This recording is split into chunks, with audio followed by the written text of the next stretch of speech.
तो श्रेणी क्रम के पश्चात कड़ी में देखिए समांतर क्रम संयोजन पैरेलल कनेक्शन।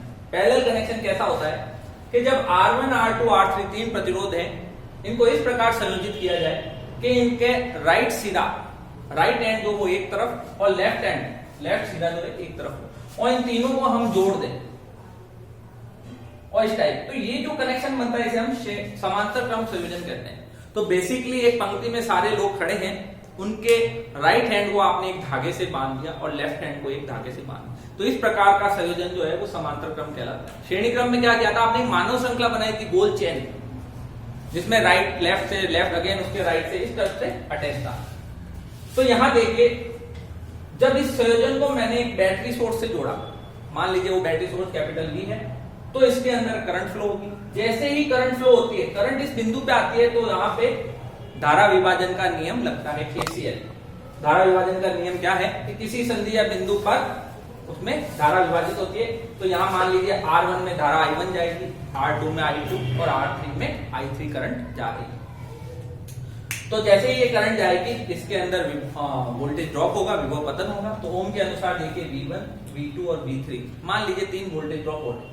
चूंकि ये जो वोल्टेज ड्रॉप है V1, V2, V3, इनका मान जो बैटरी सोर्स है उसके समान ही रहेगा। देखिए क्योंकि ये जो सिरा है, यही सिरा देखिए डायरेक्ट यहाँ है, और इन सिरों के देखिए यहाँ पे उतना ही वोल्टेज जा रहा है, इस पे भी उतना ही वोल्टेज और इस पे भी उतना ही, क्योंकि ये सारे सिरे एक जगह से जुड़े हुए हैं, इसलिए हम कहते हैं कि यहाँ पे विभव पतन जो है वो समान है। ओम के KCL के नियमानुसार, KCL के नियमानुसार कैसे करेंगे, तो I बराबर I1 plus I2 plus I2, आने वाली धारा बराबर जाने वाली धारा। ओम के नियमानुसार क्या होता है, ओम का नियम बेसिकली क्या होता है, वीर का नियम। तो I बराबर V बटा R। I1 क्या हो जाएगा, V1 बटा R1, क्योंकि V1 V के बराबर है इसलिए मैंने यहाँ V लिख दिया। I2 अगेन V2 बटा R2, क्योंकि V2 भी V के बराबर है। इसी तरह V3 बटा R3, V3 भी V, तो मैंने यहाँ सब जगह V कर दिया। अब यहाँ से V जब कॉमन लेता हूं तो पीछे क्या बचेगा, 1 बटा R1, 1 बटा R2, 1 बटा R3।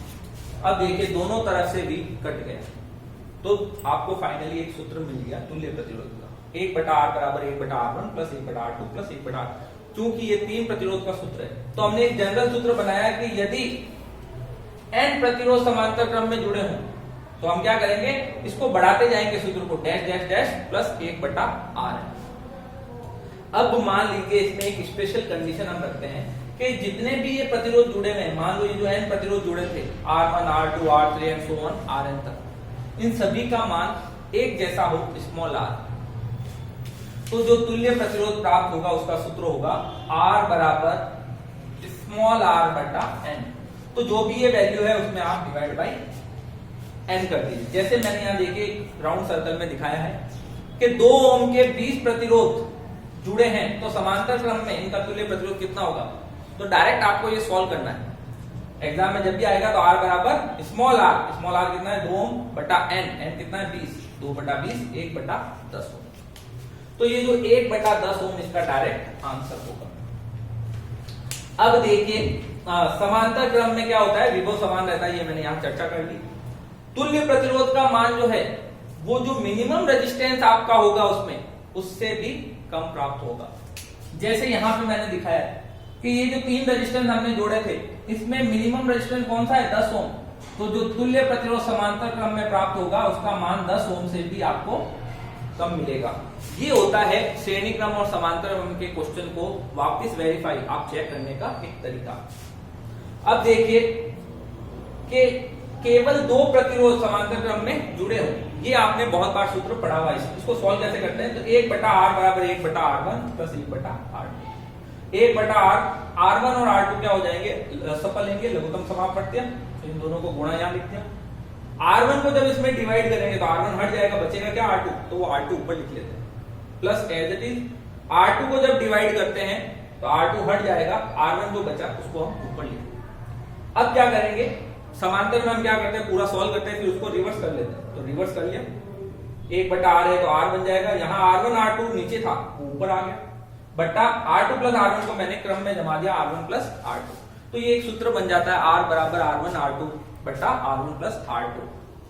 इसको सूत्र को याद रखने का तरीका है R बराबर गुणा बटा योग। पहले गुणा कर लीजिए फिर योग कर लीजिए। तो इस प्रकार से आप समांतर और श्रेणी क्रम के क्वेश्चन को सॉल्व कर सकेंगे। और अमूमन एक क्वेश्चन 2 क्वेश्चन यहां से आता है। बैटरी के कंसेप्ट में भी श्रेणी क्रम समांतर क्रम से काफी कुछ लिंक्ड रहता है, काफी कुछ इससे अटैच है। एक चीज जो नई चीज है वो मैं यहां बताता हूं कि श्रेणी क्रम जो है वो बेसिकली केवीएल का लॉ फॉलो करता है और समांतर क्रम है वो केसीएल का लॉ फॉलो करता है। आप लोगों से फिर अगेन बार बार कहूंगा, ज्यादा से ज्यादा लोगों के साथ मेरा चैनल शेयर एंड सब्सक्राइब कीजिए। फ्री ऑनलाइन चैनल है, आप सभी को इससे काफी बेनिफिट्स मिलेगा। आपकी कोई भी दिक्कत हो आप कमेंट में मुझे शेयर कर सकते हैं। साथ ही टेक गुरु जोधपुर के नाम से एक टेलीग्राम पे भी चैनल लॉन्च किया गया, आप वहां भी अपनी समस्याओं से हमें अवगत करा सकते हैं। धन्यवाद।